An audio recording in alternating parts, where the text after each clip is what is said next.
All right, I just got a second burst of energy right now. I'm fucking ready to rock. Your coffee kicking?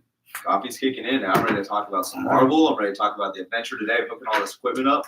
We got a lot to talk about to fill in 29 minutes. All right, are we live? We're live. We're live. What's up, party people?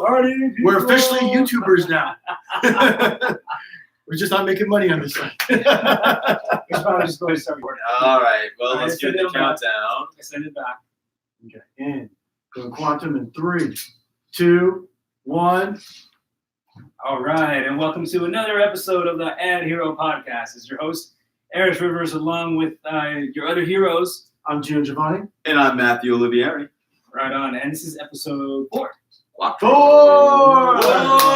AdHero. And what is unique about today's podcast? I see a camera focused on us right now. Oh, yeah. That's correct. You are correct, sir. What is that in reference to, Gino? Well, we are trying to expand our horizons and our reach when it comes to getting in touch with AdSemble. And one of the ways that we're doing it is actually through YouTube and taking advantage of their streaming service, or their streaming, I guess, portal. So there's that, and I'll probably go live on Instagram in like a little while. This is good for our listeners. Because people might not know this. This took me a minute to figure this out. How many minutes can you live stream on Instagram? It's almost like a pop quiz. Definitely not as long as one of our podcast episodes. Right. Do you happen to know the answer to that? I do not know the answer, not a full-on answer to that. Okay. You know, we've experimented with live streaming, doing a story on Instagram, and I think we probably cut off. Oh no, longer than that. I think we got booted probably 10 or 15. Oh, 1 minute is what you can do a video post. Yeah, I think so. Right? 1 minute is what you can do a video post. If you live stream on Instagram, yeah, I think they give you like 10 or 15 minutes. You know what? If any of our listeners out there knows the definitive answer on that, throw that in the comments. Help us out. Please right? let us know. Yeah, please let us know. We want to keep growing, and that we want to be on all these platforms. That's correct. Okay. And also, if you're just so happen to be on YouTube right now, you can actually go to the live chat and ask us or tell us the answer right now. Oh, that's right. Oh, that's So right. you can interact with us. That's right. Is that the same thing as the comments section? Because that's It's not the same thing as the comment section. No, it's not. You can actually I've actually done it before with someone I like follow, and it's pretty cool. You can ask the question, and then they can answer it right back, right then and there. Kind of like how you can on Instagram Live. That's amazing. That probably will save our feelings, because when you give somebody some time to sit there and look at your video and type, Right. No. Those trollers trollers. stay out of the comment section, man. So we had a pretty rousing discussion last week on influencer marketing. Had a lot of great feedback from people on that episode. I think we influenced some people. I think we influenced some feedback. Thank you for everyone that did connect with us about that topic. What's going to be our topic for this week, Erish? You know, today, I'm really happy you bring it up, because it just reminded me of something I want to go and get. I do a little thing called Wines Day, right? So every Wednesday, I go out and grab myself a little bottle of wine to enjoy with dinner with my wife. And so today's topic is about direct mail. Direct mail advertising. Okay, so there's a whole lot in direct mail advertising that we're going to get into for you listeners. Still a huge industry. People are still sending flyers, sending coupons, sending things, but does it work? Is it effective? Right? What are some best practices? Right? What are some effective ways that if you choose to do direct mail for your small business, that you can optimize, maximize your ROI, stuff like that, right? So we got a lot of talking points on that. But before I get into that, I think I'd be remiss if I didn't say that just getting to this podcast today was a little bit of an adventure in and of itself. As you can see. In and of itself. A little bit So, yeah, we did some upgrades. Gino, can you tell our listeners just what have we been going through today to arrive at this podcast recording right now? Well, our leader here, Matthew, has took it upon himself to upgrade this podcast because of the feedback and so forth that we're getting and growth. Very grateful. Very grateful. With these awesome microphones, along with poppers. Not the drug, but pop stand. It's been a while. Pop filters. It's been a while since I've been in audio Yeah. So, and you, Arish, have been all day trying to hook all this up and make sure that it sounds crisp and clear and professional. And it's just one thing after another. But you know what? That's just the life of being in AV. That's just how it rolls. I would say it's AV marketing. It's life, man. It's Yeah. not one thing. It's just interesting how you can just bypass cables and go and make your own rigs, and it's just like, hey, it works. That's just how it does. Yeah, I would say this is fairly Mickey Mouse today, and that we got it put together. Right. It's working well. Just so you guys know, I'm better than this. This is just technology not agreeing with us, because that's how it's supposed to work. It's not supposed to work the first time. Right, and the listeners can't see that. The listeners can only hear us talking, but if you're watching us on the live stream right now, you would see that on our table here, our round table where we're having this podcast, there's 3 state-of-the-art mics, multiple computers. I mean, we've been at work, Eric specifically, all day on this, trying to plug different ones in. We bought a USB multi-hub thing. I don't know. It's just, who would have thunk it? This was pretty hard to hook up 3 microphones. Yeah. Oh, well, I'm going to blame it on Apple. They're an easy scapegoat. But also, the other thing our users and our listeners and everyone can't see is, as we talk about direct mail. Hey, Matthew, would you mind handing me that mailer you held up a little bit ago? See, this is a real-life example. You're the mailman. You're handing this to me, putting it in my mailbox. And this is for Total Wine, for summer celebrations. I'm going to hold on to this. Yes. That's why you wanted it. Yeah. Yes. Transitioning back to the topic at hand for our listeners, direct mail. So literally yesterday I went to my mailbox, and of course I pulled out a stack of these things. And my first organic thought is, where's the recycling bin? Yep. Right? There's nothing of importance in here. It is just tons and tons of coupons and mailers. Where's the recycling? But then having thought of the AdHero Podcast and kind of our mission and our charge with this podcast to enlighten our listeners and help people learn and grow in different avenues and things about advertising, I kind of paused and did a double take, and I said, you know what? This could be a very interesting subject matter to kind of talk about on the show. And specifically, Zoom Pizza is another one I have in my hands right here. It's got this really colorful picture of these 2 for people that are not able to see this, aren't watching us on the live stream. This couple laying on slices of pizza in the water, and it says, "Pizza Dice, greetings from Pizza Dice, where the price delights and the taste is out of sight." I like that. It even rhymes. Wow. You can rhyme that. It even rhymes. Rhyme time. Good job, Pizza Zoom. Yeah, Zoom Pizza. Yeah, good job, Pizza Zoom. So, anyways, again, I just wanted to get into this, but when you go to your mailbox and you grab a pile of these things, like I see stuff in here for Safeway, your local grocer. I see things in here for organize your closet and car washes. This, that, and the other thing. What's your hot take on direct mail? Are you a fan? Are you a fan? You just spoke to the correct person. I just became a fan, and for years too, I used to just toss this away. But as life changes and budgets increase, and then children and family increase, and so forth, these actually become pretty good to use. And let me just show you just really quick what I do. So here we got Lucky, we got Safeway, we even got my new favorite, Sprouts, which just opened up down the street from me. So now we got 2 locations in my neighborhood. And so what I do is, so I go through and I figure out what I need for my kitchen. And I'm like, okay, well, I need the rice, I need the actually, the critical things are milk, butter, and eggs, okay? And I try to see what's the best deal and what I can get the most bang for my buck. Not the cheapest, just, what can I get more of for a less cost. You can really stretch your budget. That's stretch right. your dollars. And so instead of just writing a list and then going to picking a store out and figuring out, okay, well, I'll get this here. No, look, I do all the shopping at home. And then I go to the store.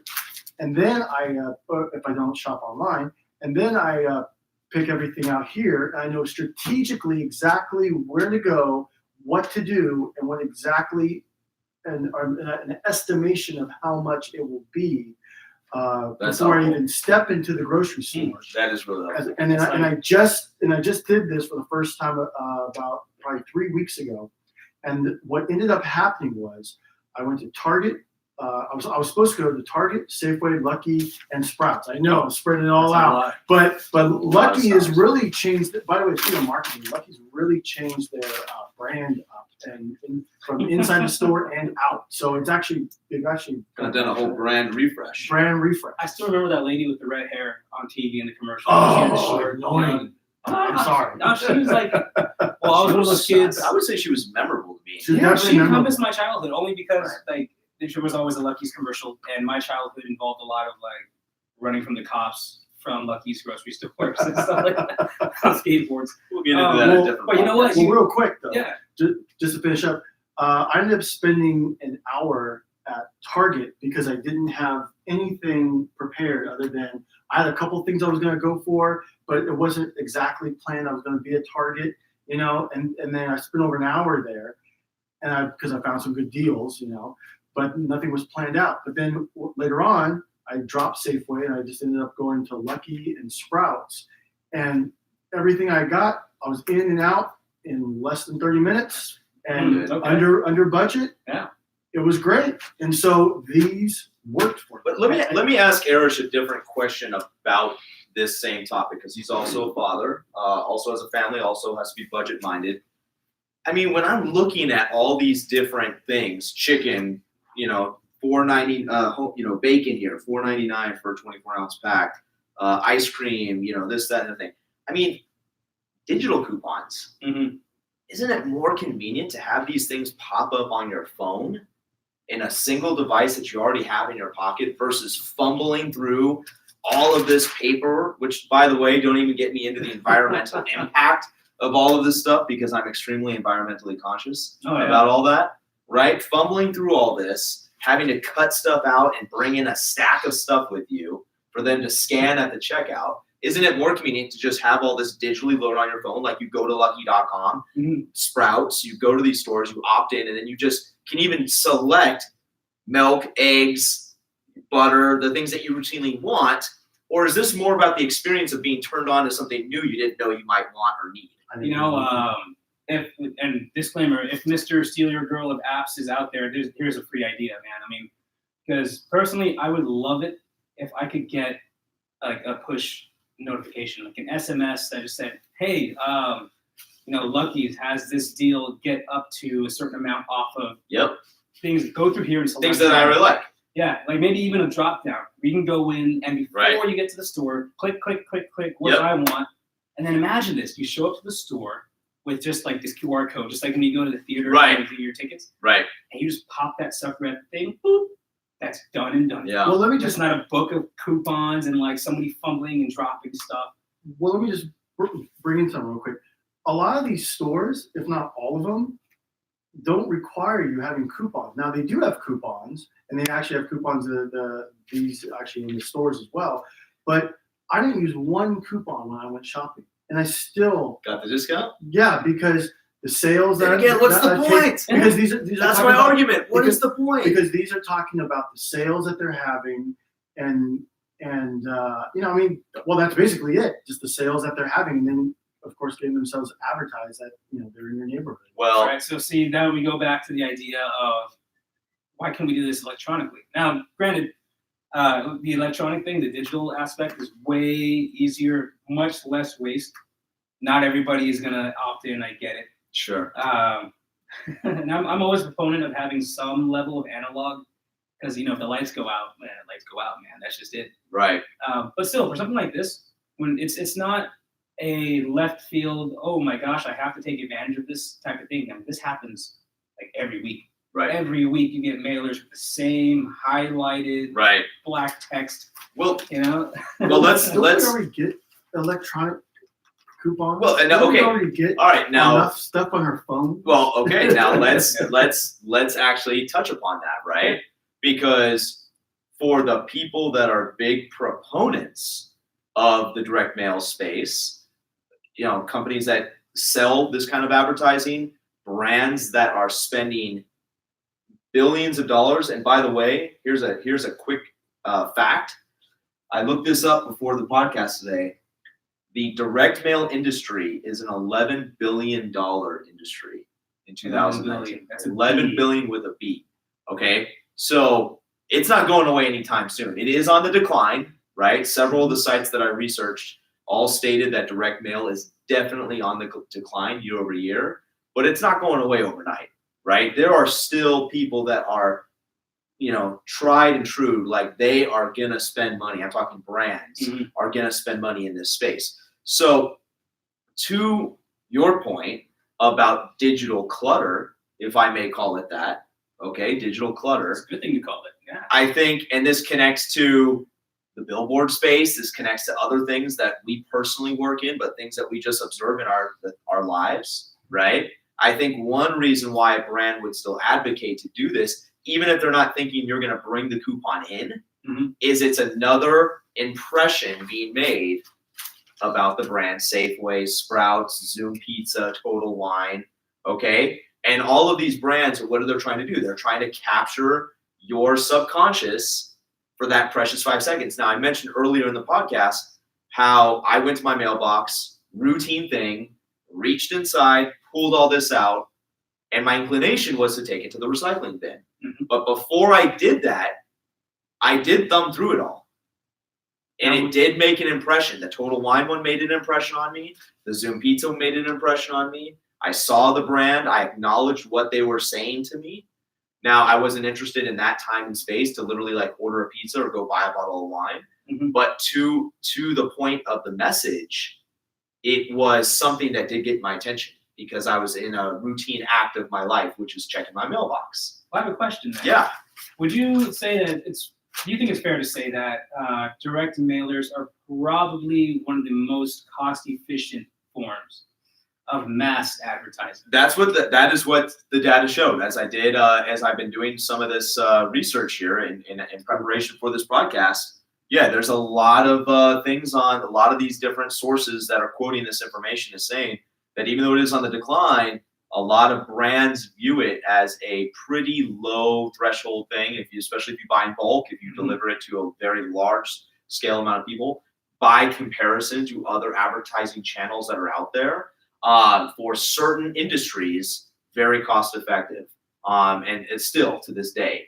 But I think that's a critical thing is certain industries thrive better than others. So if you're a small business listening to this episode right now on the podcast, right, maybe we can go down the list, just have a roundtable discussion here, and throw some industries out there. And I just want to get your guys' opinion. Do you think it'd be a good one for direct mail or not?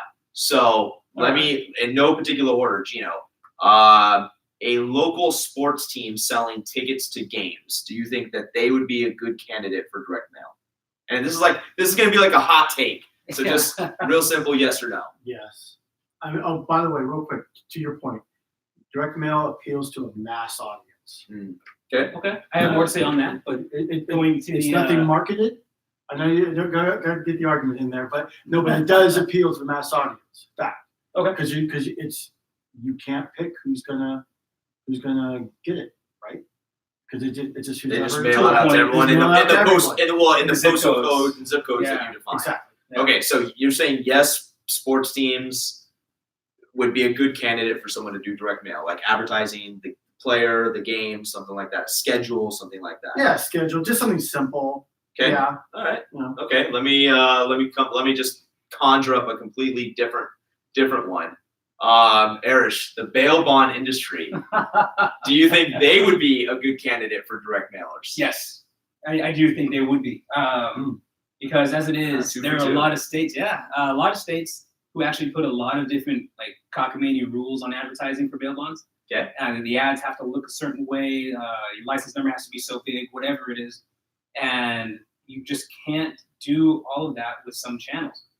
For example, if you're advertising a bail bond company on a billboard, you're not going to want to make sure that one item is bigger than the other. No, you want the name of your company to be big. Huge. Right. Okay. All right. Now that was two kind of service-based things, right? Like an entertainment experience and a service someone would need. Let me toss one at you. All right. An auto dealership. Yes. Yes, Okay. I think an auto dealership also can utilize a form like this to highlight like 4th of July. Huge opportunity there. 4th of July, end of year, clearance sales, stuff like that. Absolutely. I think they'd be a winner for that. Here's maybe one a little bit more different, completely different area. A technology company promoting an app. No, I don't. Good think use so. for direct mail.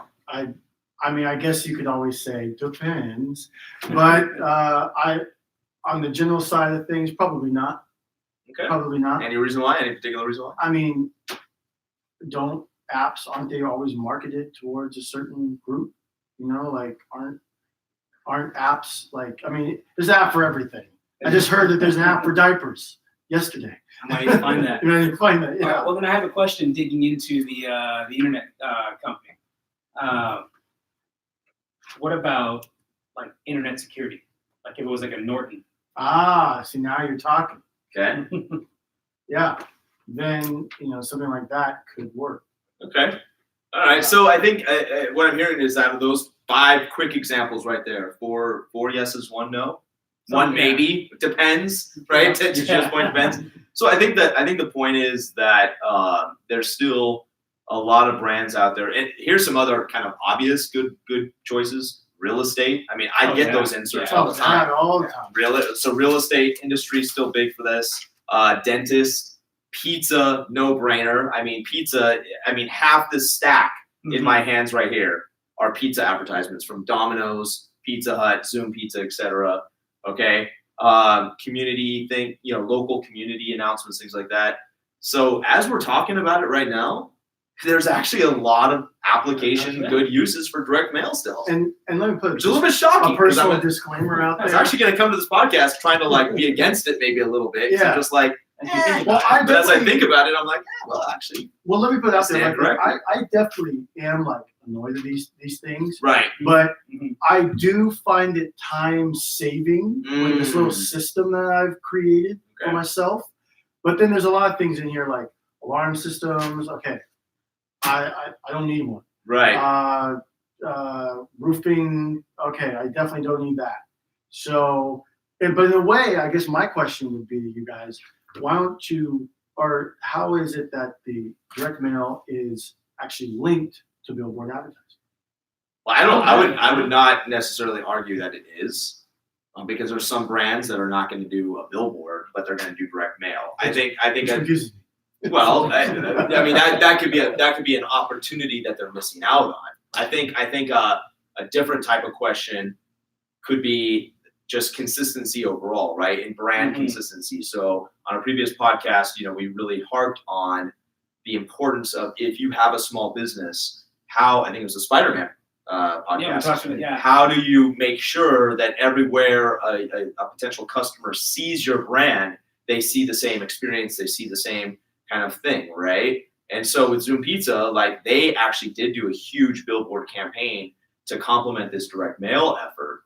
And I could say, just from living in the area where I've seen their brand, it's been a very consistent message, right? It's been very playful, the logo the same, the experience the same. So I think in terms of, consistency of branding and design best practices, if you're going to choose to do direct mail for your brand, for your business, that's going to be key. Take a look at all the places that you're putting your brand out there and make sure that story is ubiquitous. Would you have a hot take on that, Ersh? I absolutely think that, you touched on something that's so important, is by having it be just one component of your marketing. It's direct mailing is a tactic. Digital marketing is a tactic. Out of home advertising is a tactic. So to rely on one thing too much is just gonna cripple you, or just bleed your wallet. To the point of Zoom Pizza, in my area, I think I even saw them on TV. Right. But I had that. I had a radio ad that I heard. Saw the van driving around. Right. I got the mailer. Right. And we even reached out to some of their team at one point. Yeah. A few different times. I saw the billboard, and I'm like, man, these guys are absolutely everywhere.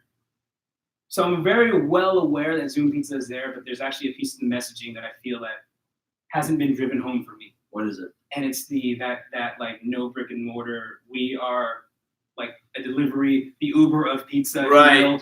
Yeah. I've actually missed that. Is that on this mailer? Do you see anything about No, that? Let me see this really quickly here. We're gonna do this in real time.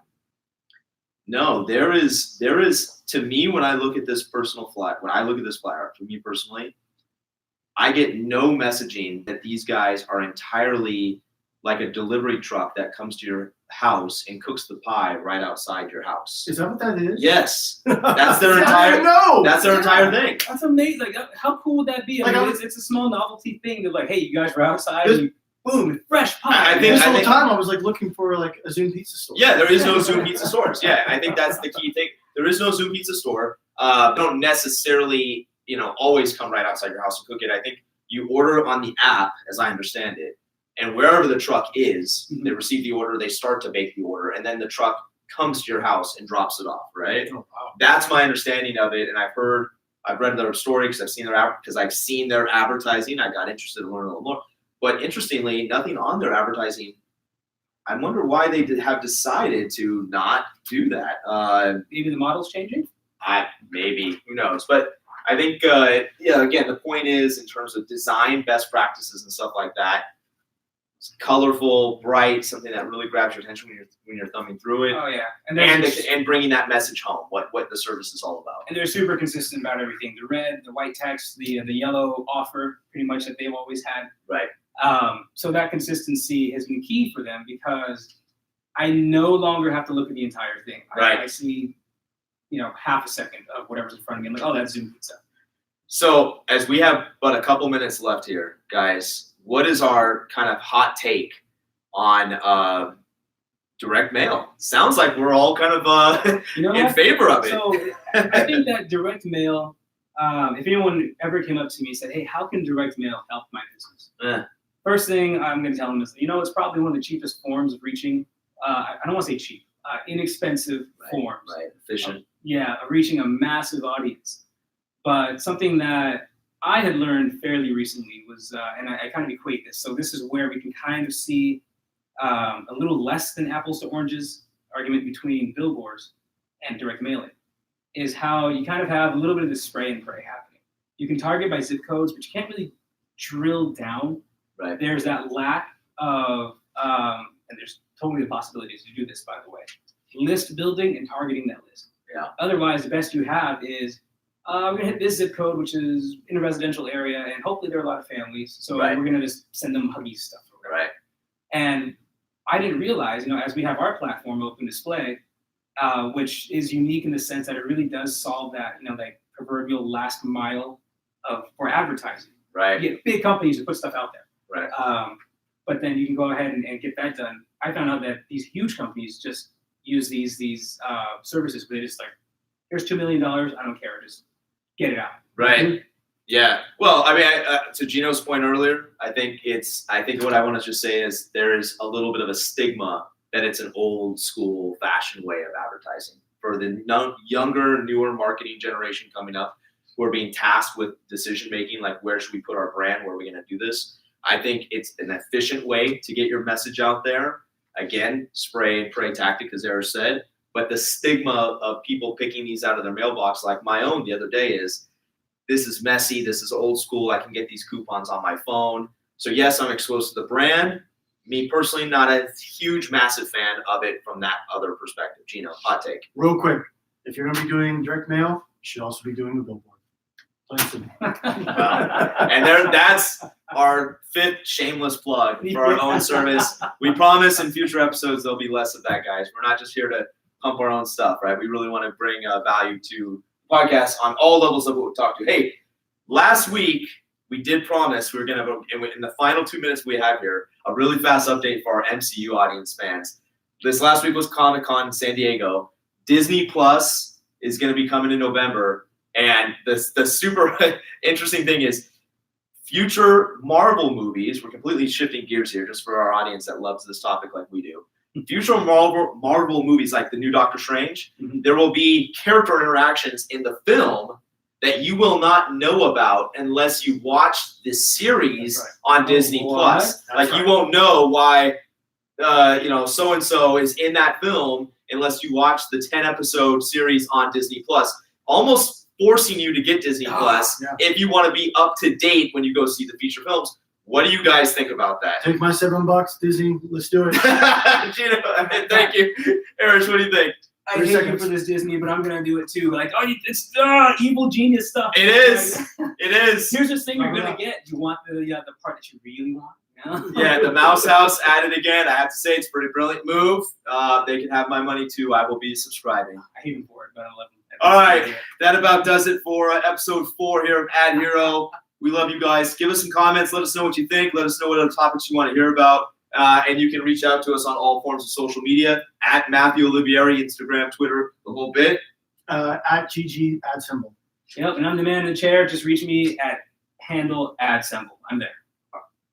Next time, guys. Thanks so much. We'll talk to you later. Okay.